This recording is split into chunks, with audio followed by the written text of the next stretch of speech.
BRICS രാജ്യാന്തര ഉച്ചകോടിക്ക് മറ്റന്നാൾ ഗോവയിൽ തുടക്കമാകും.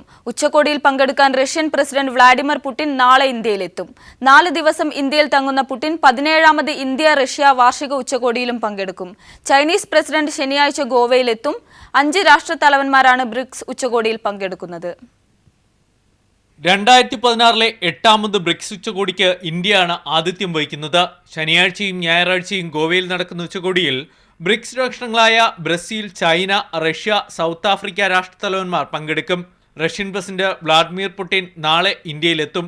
തിങ്കളാഴ്ച വരെ ഇന്ത്യയിലുള്ള പുടിൻ ഇന്ത്യ-റഷ്യ വാർഷിക ഉച്ചകോടിയിലും പങ്കെടുക്കുന്നുണ്ട്. സുരക്ഷ, പ്രതിരോധം, വാണിജ്യം സംബന്ധിച്ച നിർണായകമായ ചർച്ചകൾ ഇരു രാജ്യങ്ങളും തമ്മിൽ നടത്തും. ഞായറാഴ്ച നരേന്ദ്രമോദിയും പുടിനും തമ്മിൽ പ്രത്യേക ചർച്ചയുണ്ട്. ഉച്ചകോടിക്കെത്തുന്ന ചൈനീസ് പ്രസിഡന്റുമായി ശനിയാഴ്ച മോദി കൂടിക്കാഴ്ച നടത്തും. തീവ്രവാദത്തിനെതിരെ ഇന്ത്യ നടത്തുന്ന പോരാട്ടത്തിന് ചൈനയുടെ പിന്തുണ വേണമെന്ന് ഇന്ത്യ ആവശ്യപ്പെടും.